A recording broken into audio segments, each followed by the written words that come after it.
Welcome back to the review, and this is going to be just a walkthrough for Star Wars CCG from Decipher. In this game, unless some other card says otherwise, the dark side player always goes first. So, they have to start out doing their stuff and then start out with ours. Now, there are three different there's not really phases like Star Trek where there's certain seed phases. There are just certain cards you play in certain orders, and there's three different card types that you would play during setup. The first would be a starting location, if all you have is a starting location, or if you have an objective. Now, an objective in Star Wars, you're limited to one objective per deck, and that objective is going to sort of dictate, if you have one, what cards you'll put out in place of that starting location. Usually that means you'll be actually putting out more than one location usually. It might be several locations and then maybe some other kind of effect or something like that. And the reason being is that's going to sort of set up a theme to what your deck is built around, and sort of accelerate that tactic or strategy to do it a lot quicker than if you were to do it without the objective. So most Star Wars decks use an objective because it just helps a lot to get some kind of strategy going and getting that engine churning quicker. My objective will just go on the table to the side. Usually it's just to the side like that, where I put all the other cards. Or actually probably more like that. Then the next thing, and you do switch off. So you're going to do the starting location or objective. The dark side player does his, light side player does theirs. Then it goes back to the dark side player, and he can do what we have as a starting interrupt option.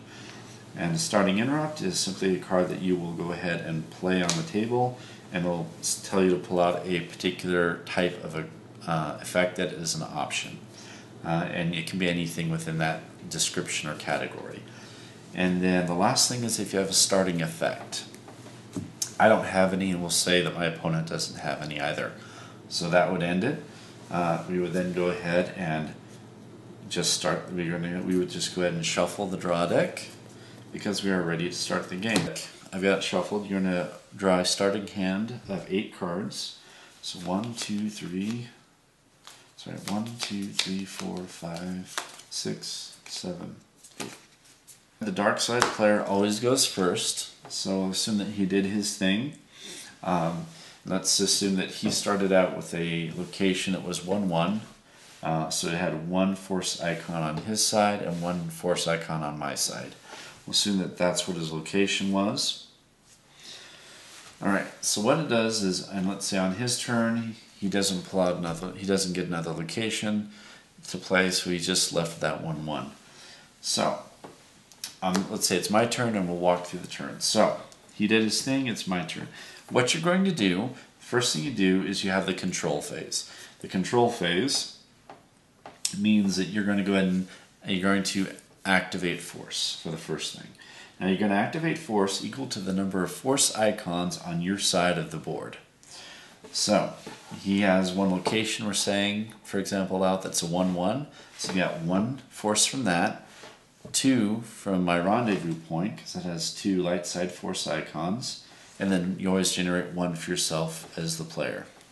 So that's a total of 1, 2, 3, 4.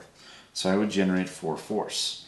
Now to generate the force, you take cards one by one, and you do it one at a time, and you're going to generate it and put it to the side of your draw deck, to the right side of the draw deck.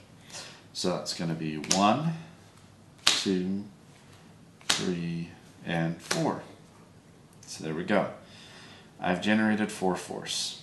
And then you have an option if you have, you can, in the text, the rule book says further on how you do it, but if you control a battleground site, so battleground location I should say, I'm sorry, a battleground location is any location, whether it's a site or a system, that has force on both sides of that card. So if it had a force icon on my opponent's side and one on my side of that card, that would be a battleground location. So if you have a character with ability, whether they're at a site or on a ship that's at a system, if they're at that location in either of those two ways, then you are allowed to, during your control phase, to force drain. What that means is if you're there and you force drain, that means your opponent will have to lose force equal to the number of force icons on their side of the site where the force drain takes place.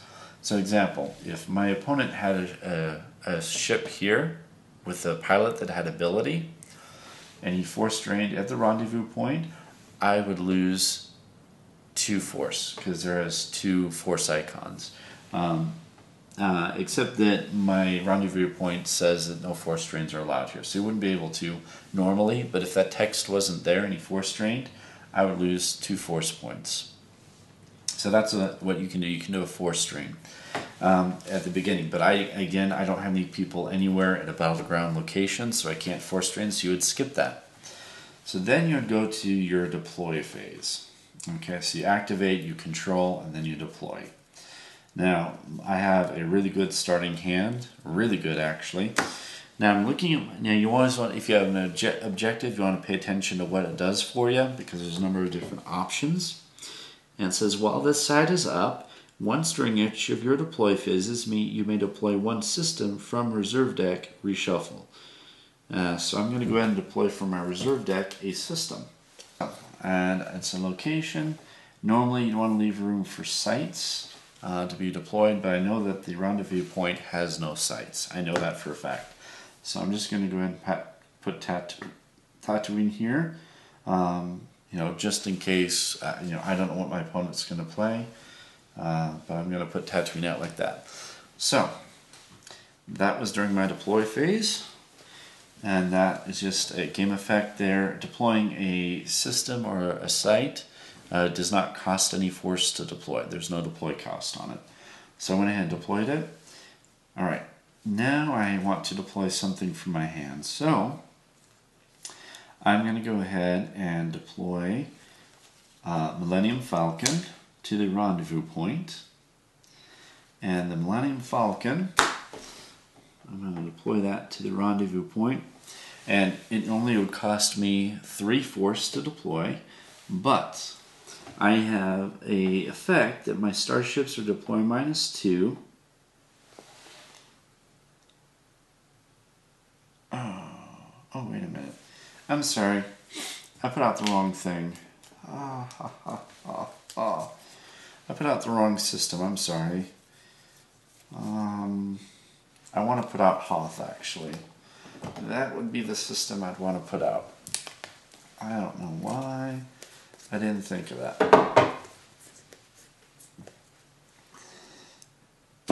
Alright, so actually what I deployed is Hoth, I'm sorry. Alright, so normally it would cost 3 force, but the rendezvous point says that I can deploy it for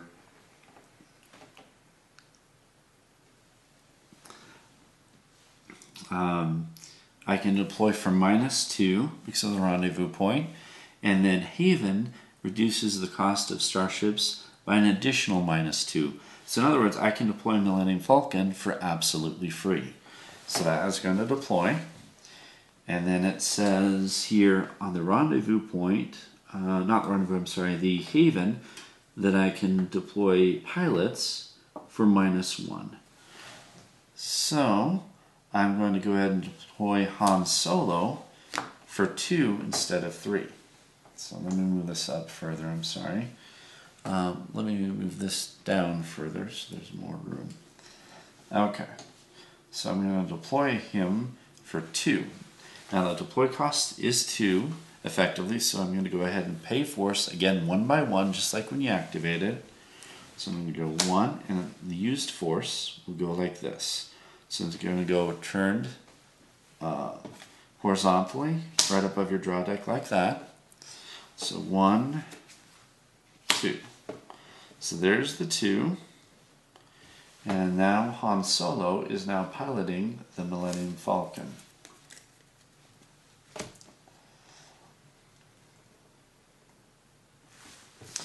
Alright. Now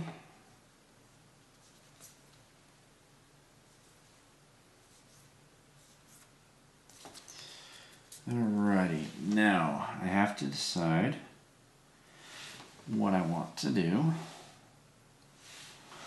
Alright, so what I'm going to do on my turn here, so that was deploy. I don't think I'm going to deploy anything else on my turn.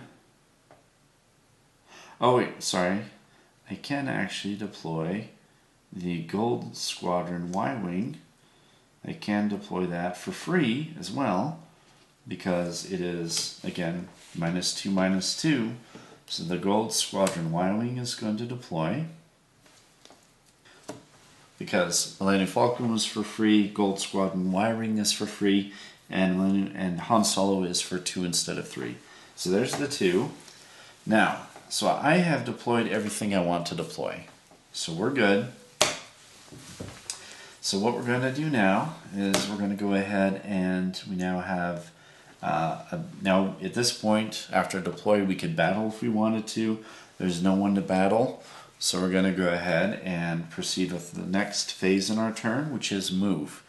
Now to move, any character on a site or any ship that wants to move from star system to star system would need to pay 1 force.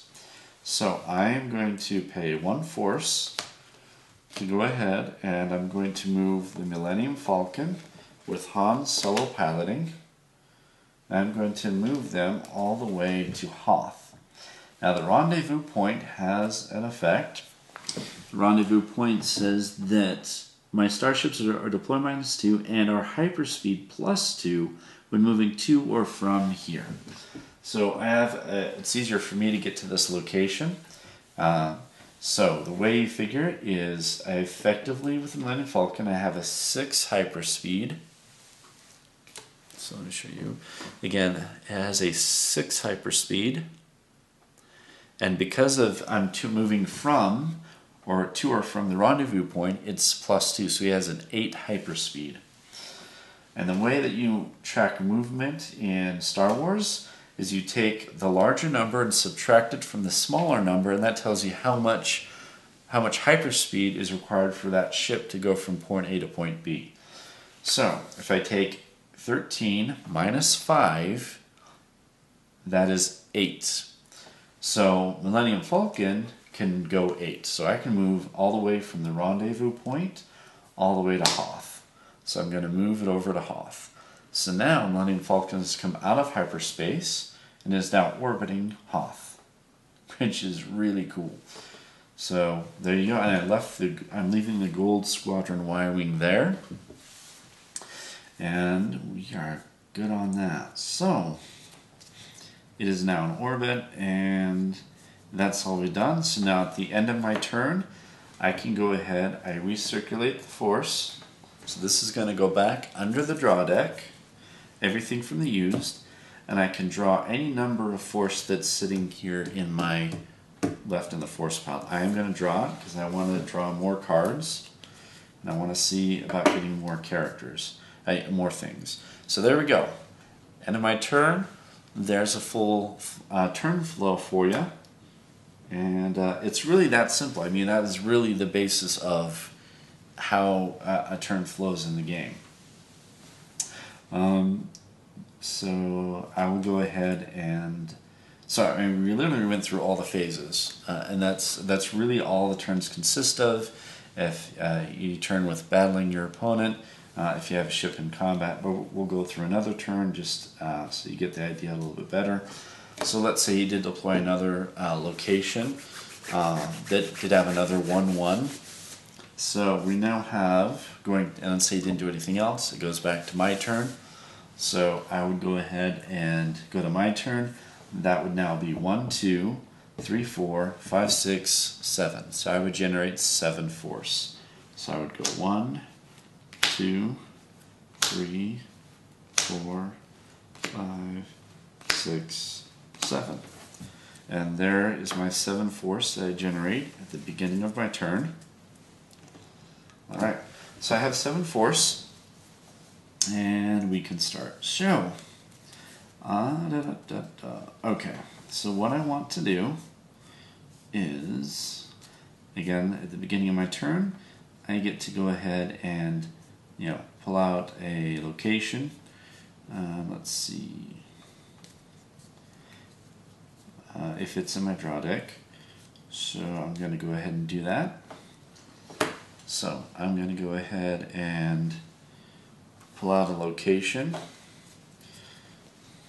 Oh, that's during the deploy phase. Sorry. First thing I need to do, is, like I said, activate, then control. Now I'm going to control. I am at Hoth, and I do have a character with ability at the system. So Han Solo has ability. He's aboard the Millennium Falcon, and he's orbiting Hoth, so I can go ahead and force drain. And Hoth has one dark side force icon, as I'll show you on this. So as you can see, there's one dark side. The dark side force icons are red, light side are blue. This has one, so since I force drained, he loses one force from that. So he would lose a card. Now when you lose force, you're going to have to lose it from one of 3 different locations. A card from your hand, or from your force pile, draw deck, or even from your used force pile if some kind of force drain happens during your turn from your opponent in some way, somehow. So that's what you have to do during a force drain. Now you have to decide before you look at the card. So you can't look at the top and go, oh wait, I don't want to lose that, and then go here and go, oh wait, I don't want to lose that. No, you have to make the decision before you look at the card, before you lose the card. And it has to be final. So he would lose, let's say, loses from the top of the draw deck. So it would then go to my deploy phase because I activated, I force drained, now the deploy. Now I would go ahead and use my hidden base game effect to pull out a location, Yavin 4. We're going to put it here. And actually, we're going to move it out more like this, now that I think about it, because I'm going to eventually have some sites that are going to be, have more systems that build up to that range. So we're going to do it that way. Alright, so I'm going to go ahead and employ Yavin 4. Okay. Alright, so now I am going to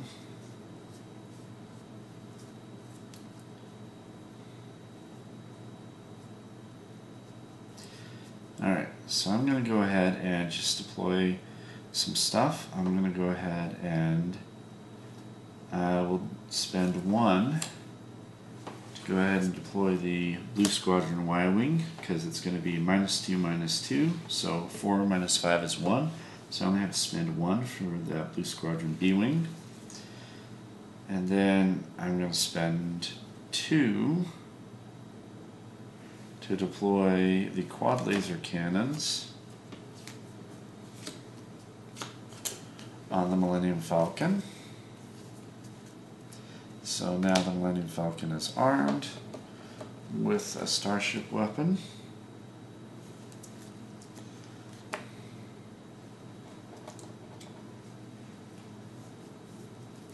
Whoops, sorry. Alright, so do that.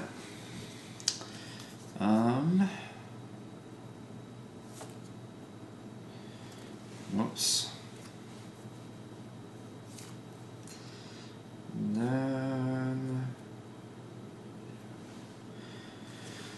then I'm going to spend, actually,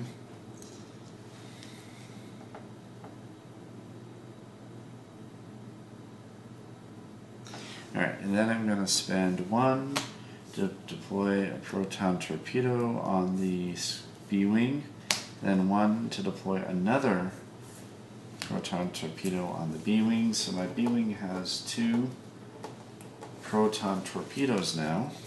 This one B-Wing has both.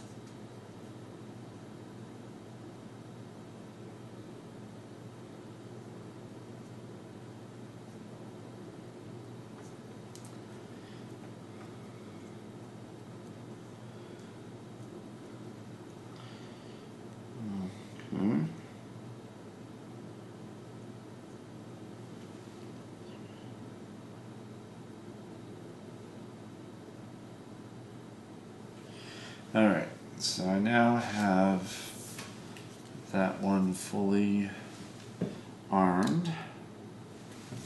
And that's it. That would be the end of my turn. I would have nothing else to do. I'm going to draw these 2 cards. And I would circulate here. That would be the end of my turn. So I hope that gives you, again, a sense of the turn flow, because it's a very simple game in terms of turn sequence and so forth. But it did get very complicated when you get into actual battle. That's really where it gets really messed up and complicated. When you get into battle, that's where things get really complicated, because there's a lot of details with attrition, firing weapons, so forth. There's capturing and so forth. But in terms of the game flow, in terms of turn flow and the game phases, I hope that paints a better picture for you on how that works. Again, you don't pay anything to force drain normally. You only pay to move, deploy things, move, or initiate battle, that kind of a thing. But that's how it goes. Now, my deck is mainly ship-oriented or system-oriented, so that's why it turns out this way. If it was more of sites and so forth, it would look a little different. But I hope that, again, like I said, gives you an idea of what you're looking at for turn flow with the Star Wars CCG, and I hope you enjoyed it, and I hope that it helped answer any questions. So if you do have any more further questions, please let me know. I do plan to play an actual full game with a friend of mine, so you guys can see a full game actually played out with this system, with the Star Wars CCG from Decipher. So again, I hope you enjoy, and until next time.